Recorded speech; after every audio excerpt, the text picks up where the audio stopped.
Hello to everyone. My name is S. Varsha. I am studying in 9th standard in Medona Metric Higher Secondary School, G.R. Nagar, Madurai. And I am also a student of Junior IAS Academy. Today, we are going to learn about spoken English. இன்னைக்கு நம்ம எதை பார்க்க போகிறோம்? Spoken English பார்க்க போகிறோம். நான் உங்களுக்கு முன்னாடியே டே 5 வரைக்கும் நடத்தியிருந்தேன் இல்லையா? இன்னைக்கு பார்க்க போகிறது டே 6. ஸோ இந்த டே 6ல் நம்ம பார்க்க போகிற டாபிக் என்ன அப்படின்னா சிம்பிள் பாஸ்ட் டென்ஸ். போன கிளாஸில் சிம்பிள் ப்ரெசன்ட் டென்ஸை பற்றி ப்ரீஃபாக நான் உங்களுக்கு நடத்தியிருந்தேன். இன்னைக்கு சிம்பிள் பாஸ்ட் டென்ஸை பற்றி பார்க்க போகிறோம். அதை எப்படி ஃபார்மேஷன் பண்ணணும், எந்தெந்த சப்ஜெக்ட்டுக்கு எப்படிலாம் வரும், ஸோ இதை பற்றி நம்ம பார்க்க போகிறோம். ஃபஸ்ட்டு சிம்பிள் பாஸ்ட் டென்ஸ் அப்படின்னா என்ன அப்படின்றத பார்த்துடலாம். சிம்பிள்னு வந்துருச்சு, அப்போ அந்த சென்டென்ஸ் ரொம்பவே சின்னதாக சிம்பிளாக இருக்கும். பாஸ்டில் நடந்த ஒரு விஷயம், பாஸ்ட்னால என்னது, இறந்த காலம், முடிஞ்சு போன ஒரு விஷயத்த நான் ரொம்ப சிம்பிளாக சொல்கிறேன். இப்போது எக்ஸாம்பிளுக்கு நம்ம இப்போ தமிழில் எக்ஸாம்பிள் பார்ப்போம். செந்தில் விளையாடினான். அப்போ செந்தில் அப்படின்ற ஒரு பையன் விளையாண்டான், ஆனால் இப்போ இல்லை, ஏற்கனவே விளையாண்டான். அப்போ அந்த ஆக்ஷன், அந்த விளையாடுறதுன்ற ஆக்ஷன் முடிஞ்சிருச்சு. ஸோ இது past tense, simple past tense. ஓகேவா?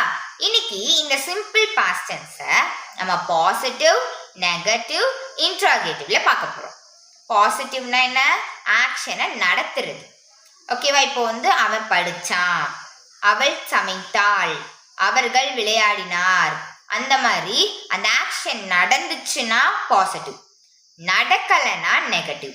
அவர்கள் விளையாடவில்லை, அவன் தூங்கவில்லை, இந்த மாதிரி நடக்கலை அப்படின்னா அது நெகட்டிவ். நடந்துச்சான்னு கொஸ்டின் கேட்குறோன்னா அது இன்ட்ராகேட்டிவ்.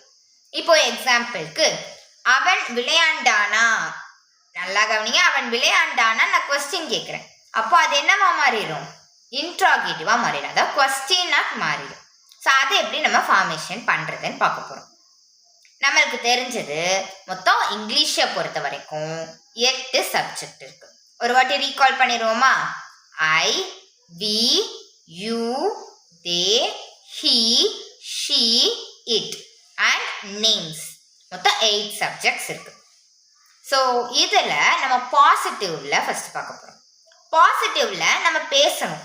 சிம்பிள் பாஸ்ட் டென்ஸை பாசிட்டிவ்ல பேசணும்னா இந்த எந்த ஆல் சப்ஜெக்ட் வச்சுக்கோங்க, அதாவது இந்த 8 சப்ஜெக்ட்ல எந்த சப்ஜெக்ட் வந்தாலும் அதோட வேர்பை மட்டும் சேர்க்கணும்.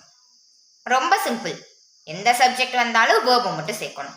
ஆனால் என்னன்னா இந்த வேர்ப் அப்படின்றது ப்ரெசண்ட்ல இருக்கக்கூடாது, பாஸ்ட் ஃபார்மாக இருக்கணும். இப்போ ரைட்ன்றது ப்ரெசண்ட், எழுதுறேன் இப்போ, அதோட பாஸ்ட் ஃபார்ம் என்ன? ரோட். அப்போ வேர்புன்றது எப்படி இருக்கணும்? பாஸ்ட் ஃபார்ம்ல இருக்கணும். ரைட்டுன்னு வரக்கூடாது, ரோட்டுன்னு வரணும். ஸ்லீப்புன்னு வரக்கூடாது, ஸ்லெப்ட்னு வரணும். ஓகேவா? சரி, இப்போ நம்ம பார்க்கலாம். இப்போ நான் என்ன சொன்னேன்? எந்த சப்ஜெக்ட் வந்தாலும் வேர்போட பாஸ்ட் ஃபார்ம் இருக்கும். இப்போ ரோட் எடுத்துக்கோங்க, எந்த சப்ஜெக்ட் வந்தாலும் சொல்லிட்டேன். அப்போ சென்டென்ஸை ஃபார்மேஷன் பண்ணி பார்ப்போமா? I wrote, we wrote, you wrote, they wrote, he wrote, she wrote, it wrote, Sara wrote. ஓகேவா? இப்போ புரிஞ்சிருச்சா? சரி, நெகட்டிவ்ல எப்படி சொல்லணும்? சிம்பிள் பாஸ்ட் டென்ஸை நெகட்டிவ்ல எப்படி சொல்லணும் அப்படின்னு பார்க்க போகிறோம். ரொம்ப சிம்பிள், அதே தான். எந்த சப்ஜெக்ட் வந்தாலும், ஆல் சப்ஜெக்ட் ஞாபகம் வச்சுக்கோங்க, எந்த சப்ஜெக்ட் வந்தாலும் நம்ம வேர்ப் எப்படி பாஸ்ட் ஃபார்ம்ல சொன்னோம் அதே மாதிரி தான் இதுலேயும் சொல்லணும். ஆனால் என்னன்னா நெகட்டிவ்ல சொல்கிறோம் இல்லையா, அப்போ என்ன சேர்க்கணும்? எல்லா சப்ஜெக்ட், எந்த சப்ஜெக்ட் வந்தாலும் அதோட டிட் நாட் சேர்க்கணும், இல்லைன்னா டிடன்ட். டிட் நாட் ஒரு ஷார்ட் ஃபார்ம் தான் டிடன்ட். ஏன் டிட் சேர்க்குறோம்? டூ இல்லை டஸ் தானே சேர்க்கணும். அப்படின்னா டூ அண்ட் டஸ் அப்படின்றது ப்ரெசண்ட்டை குறிக்கிறது, டிட் அப்படின்றது பாஸ்ட்டை குறிக்கிறது. So all subject plus did not. இங்கே டிட் நாட் தானே பாஸ்ட்டை குறிக்குது, கரெக்டாக? டிட்ன்ற வேர்டு தான் பாஸ்ட்டை குறிக்குது. அப்புறம் எதுக்கு நம்ம வேர்பில் பாஸ்ட் ஃபார்ம் சேர்க்கணும்? ஸோ வேர்பில் பாஸ்ட் ஃபார்ம் சேர்க்க வேணாம். பாசிட்டிவை பொறுத்த வரைக்கும் all subject plus verb past form. நெகட்டிவை பொறுத்த வரைக்கும் all subject plus did not plus verb தான், பாஸ்ட் ஃபார்ம் கிடையாது. சரி, இன்ட்ராகேட்டிவ்ல கொஸ்டின் டைப்ல எப்படி கேட்கணும் அப்படின்னா, நான் என்ன சொன்னேன், பாஸ்ட் டென்ஸ்ல இருக்கனால டிட் நாட் சேர்க்கிறோமா, டிட் நாட்ல டிட் மட்டும் தான் வரும், ஏன்னா நம்ம கொஸ்டின் கேட்குறோம். அப்போ டிட் பிளஸ் ஆல் சப்ஜெக்ட், அந்த 8 சப்ஜெக்ட்டுமே பிளஸ் வேர்பு எதில் தான் வரணும், ப்ரெசன்ட் ஃபார்மில் தான் வரணும். பாசிட்டிவ்க்கு மட்டும்தான் பாஸ்ட் ஃபார்மில் வரும், மித்த ரெண்டுக்குமே ப்ரெசன்ட் ஃபார்மில் தான் வரும். அப்போ did plus all subject plus verb. Example பார்ப்போமா. இப்போ இதில் என்ன ஒரு சேஞ்ச்னா, நம்ம வந்து ஒரே எக்ஸாம்பிளில் தான் பாசிட்டிவ் நெகட்டிவ் இன்ட்ராகேட்டிவ்ல பார்க்க போகிறோம். ஓகேவா, ஒரே சென்டென்ஸ். இப்போ அவன் தூங்கினான், அவன் தூங்கினான் அப்படின்னு சொல்கிறோம். அவன் இது வந்து எதில் இருக்குது, பாசிட்டிவ்ல இருக்குது, ஏன்னா அவன் தூங்கினான், அந்த ஆக்ஷனை அவன் செஞ்சுருக்கான், அப்போ அது பாசிட்டிவ். ஹீ வந்துடும், அவன்னா என்ன, ஹீ வந்துடும். தூங்குறதுனா என்ன, ஸ்லீப். நான் என்ன சொன்னேன், இது பாஸ்ட் டென்ஸை நம்ம பார்க்குறோம், அப்போ வேர்போட பாஸ்ட் ஃபார்ம் சேர்க்கணும். ஸ்லீப்போட பாஸ்ட் ஃபார்ம் என்னது, ஸ்லெப்ட். ஓகேவா, அப்போ அவன் தூங்கினான் அப்படின்னா ஹீ ஸ்லெப்ட், ஹீ ஸ்லெப்ட், அவ்வளோதான். இதுவே இதே சென்டென்ஸை நெகட்டிவ்ல கேட்குறேன், அவன் தூங்கவில்லை அப்படின்ற, அவன் தூங்கவில்லை, அந்த ஆக்ஷனை அவன் செய்யலை, அப்போ அவன்னா ஹீ வந்துடும், ஸ்லீப் தான் வரும். கரெக்டா, நான் என்ன சொன்னேன், நெகட்டிவ் இன்ட்ராகேட்டிவை பொறுத்த வரைக்கும் வேர்போட பாஸ்ட் ஃபார்ம் தான் வரும், பாசிட்டிவ்க்கு மட்டும்தான் நெகட்டிவ் பாஸ்ட் ஃபார்ம் வரும். ஓகேவா, இப்போ நெகட்டிவ்ல பேசுறதுனால நம்ம ஸ்லீப் தான் போடணும். அப்போ ஹீ டிட் நாட் சேர்க்கணும், ஹீ டிட் நாட் ஸ்லீப். நான் ஏன் இங்கே ஸ்லீப் வரும் ஸ்லெப்ட் வராதுன்னு சொன்னேன், ஏன்னா டிட் அப்படின்ற வேர்டு தான் பாஸ்ட் அப்படின்னு குறிக்குது. கரெக்டாக, அப்போ இங்கே டிட் நாட் போட்டனால நம்ம வேர்பையும் பாஸ்ட் ஃபார்மில் எழுத வேணாம், வேர்பை எதில் தான் எழுதணும், ப்ரெசன்ட் ஃபார்மில் தான் எழுதணும். அப்போது ஹீ டிட் நாட் ஸ்லீப் அல்லது ஹீ டிடன்ட் ஸ்லீப். சரி, இப்போ இதை கொஸ்டின் டைப்பில் பார்க்க போகிறோம். அவன் தூங்கினானா அப்படின்னு நான் கொஸ்டின் கேட்குறேன், அவன்னா ஹீ வந்துடும்.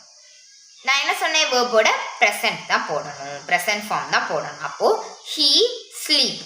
நான் கொஸ்டின் கேட்குறேன், அப்போ என்ன போடணும், டிட் நாட்லேருந்து டிட்டை மட்டும் எடுக்கணும்னு சொன்னேன்னா, அப்போது did he sleep, did he sleep, அவன் தூங்கினானா அப்படின்னு நான் கொஸ்டின் கேட்குறேன். சரி, இன்னொரு எக்ஸாம்பிள் பார்ப்போம். நீ பிரியாணி சமைத்தாய்ன்னு வச்சுக்கலான்னு வைங்க, நீ பிரியாணி சமைத்தாய்.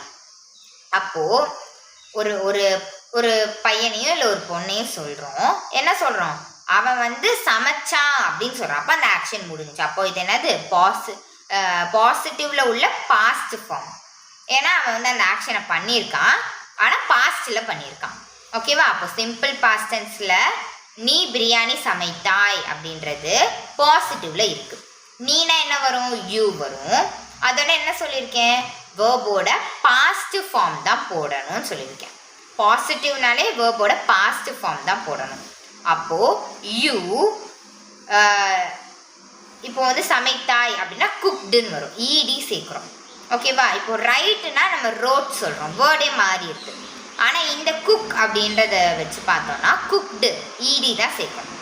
அப்போது யூ குக்டு. ஓகேவா, இதோட சென்டென்ஸ் முடிஞ்சா, இல்லை இங்கே என்ன சொல்லியிருக்கேன், யூ குக்டு மட்டும்தான் சொல்லியிருக்கேன். ஆனால் நான் வந்து தமிழில், சரி இப்போ நான் மறுபடியும் சொல்கிறேன். இப்போ நான் என்ன சொல்லிகிட்டு இருந்தேன், நீ பிரியாணி சமைத்தாய். ஓகேவா, இப்போ இது இங்கிலீஷில் நம்ம கன்வெர்ட் பண்ணும்போது நீனா யூ வந்துடும். இது வந்து பாசிட்டிவ்ல இருக்கா, பாசிட்டிவ்லனா நான் என்ன சொன்னேன், வேர்போட பாஸ்ட் ஃபார்ம் சேர்க்கணும். அப்போ குக் அப்படின்னா அதோட பாஸ்ட் ஃபார்ம் என்னது, குக்டு. அப்போது யூ குக்டு வந்துடும். இதோட சென்டென்ஸ் முடியலைன்னு சொன்னேன்னா, ஏன் முடியலை, நான் தமிழில் சொல்லும்போது நீ பிரியாணி சமைத்தாய்ன்னு சொல்லியிருக்கேன். அப்போ அந்த பிரியாணி அப்படின்ற வேர்டு என்ன சமைச்சேன்றதுக்கு ஒரு ஆன்சராக இருக்குது. அப்போ அதையும் நான் இங்கிலீஷில் சொல்லணும். அப்போது யூ குக்டு பிரியாணி, அப்போ தான் அந்த சென்டென்ஸ் என்னது ஃபினிஷ் ஆகுது. ஓகேவா, சரி இதை நெகட்டிவ்ல பார்க்க போகிறோம். நீ பிரியாணி சமைக்கவில்லை, நீ பிரியாணி சமைக்கவில்லை. நீனா என்ன வந்துடும்? யூ வந்துடும். சமைக்கல அப்படின்ற அப்போ அது நெகட்டிவ். என்ன வரும்? டிட் நாட் வரும், இல்லைன்னா டிடன்ட். ஓகேவா? இப்போ இந்த டிடன்ட் அப்படின்றது எதை குறிக்குது? பாஸ்ட் டென்ஸை குறிக்குது. இங்கே டு நாட்டோ இல்லை டஸ் நாட்டோ போடக்கூடாது, இங்கே டிடன்ட் தான் போடணும். அப்போ யூ டிடன்ட் வேர்போட என்னதான் போடணும்? பாஸ்ட் ஃபார்ம் போடக்கூடாது, ப்ரெசன்ட் தான் போடணும். அப்போ யூ டிடன்ட் குக், அவ்வளோதான். You didn't cook. ஓகேவா? இதுவே இன்ட்ராகேட்டிவ்ல எப்படி கேட்போம்? நீ பிரியாணி சமைத்தாயா? அப்போ கொஸ்டினா நான் கேட்குறேன், என்ன வரும்? டிடன்ட்ல டிட் மட்டும் எடுத்துக்கிறோம். டிட் முன்னாடி வந்துடும், யூ பின்னாடி வந்துடும். அப்போ did you cook biryani? Did you cook biryani, அவ்வளோதான். நெகட்டிவ்ல யூ டிடன்ட் குக் பிரியாணின்னு சொல்கிறோம். கொஸ்டின்ல இன்ட்ராகேட்டிவ்ல கேட்கும்போது டிட் யூ குக் பிரியாணி. ஓகேவா? புரிஞ்சா? சரி, இன்னும் ஒரே ஒரு எக்ஸாம்பிள் பார்க்கலாம். அவள் சென்னைக்கு போனாள். அவள் சென்னைக்கு போனாள். அப்போ அந்த பொண்ணு சென்னைக்கு போயிருக்கா, கரெக்டா? போயிருக்கா, இப்போ போல, ஏற்கனவே போயிருக்கா. அப்போ அது பாஸ்ட் டென்ஸ்ல வந்துடும். அப்போ இது சிம்பிள் பாஸ்ட் டென்ஸ். இதுல என்னது? நெகட்டிவா பாசிட்டிவா இன்ட்ராகேட்டிவா? இது பாசிட்டிவ், ஏன்னா அவ போயிருக்கா, அந்த ஆக்ஷன் நடந்திருக்கு. அப்போ அவள் சென்னைக்கு போனாள் அப்படின்றது சிம்பிள் பாஸ்ட் டென்ஸ்ல உள்ள ஒரு பாசிட்டிவ் சென்டென்ஸ். ஓகேவா? இப்போ இதை இங்கிலீஷ்ல டிரான்ஸ்லேட் பண்ண போறோம். அவள் ஷீ வந்துடும். அவள் சென்னைக்கு போனாள். ஷீ இப்போ வந்து போனாள் அப்படின்றது இங்க என்னது? வேர்பா வந்திருக்கு. வேர்போட பாஸ்ட் ஃபார்ம் நம்ம சேர்க்கிறோம். அப்போ கோ அப்படின்றது போ அப்படின்னு அர்த்தம். இப்போ அதோட பாஸ்ட் ஃபார்ம்னா என்ன? வெண்ட் வரும். பாஸ்ட்ல என்ன சொல்லுவோம்? கோக்கு வெண்ட்னு சொல்லுவோம். அப்போ ஷீ வெண்ட். அடுத்து என்ன இருக்கு? சென்னைக்குன்னு இருக்கு. அப்போ ஷீ வெண்ட் சென்னை அப்படின்னா அது தப்பு. இதுல ஒரு மீனிங்கே இல்லை, பார்த்தீங்களா? ஷீ வெண்ட் சென்னை, இதுல ஒரு மீனிங் இல்லை. ஏன்னா இங்க நம்மளுக்கு வந்து சென்னைக்கு அப்படின்னு கொடுத்துருக்காங்க. நான் வந்து டே 3லே உங்களுக்கு சொல்லியிருந்தேன், இக்கு அப்படின்னா டூ அப்படின்னு அர்த்தம். இக்குனா என்ன? டூன்னு அர்த்தம். அப்போ சென்னைக்கு அப்படின்னா டு சென்னை. அப்போ she went to சென்னை, அவள் சென்னைக்கு போனாள். இதுவே நெகட்டிவ்ல எப்படி சொல்வோம்? அவள் சென்னைக்கு போகவில்லை. அவள் சென்னைக்கு போகவில்லை, அந்த ஆக்ஷன் நடக்கல. அப்போ she didn't, நான் என்ன சொன்னேன்? நெகட்டிவ்னா didn't போடணும். அப்போ she didn't, verb-ஓட present form go. She didn't go to Chennai. She didn't go to Chennai. ஓகேவா? சரி, இதை இன்ட்ராகேட்டிவ்ல கொஸ்டினா எப்படி கேட்போம்? அவள் சென்னைக்கு போனாளா அப்படின்னு கொஸ்டின் கேட்குறேன். என்ன வரும்? didn't அப்படின்றதுல did மட்டும் வந்துடும்.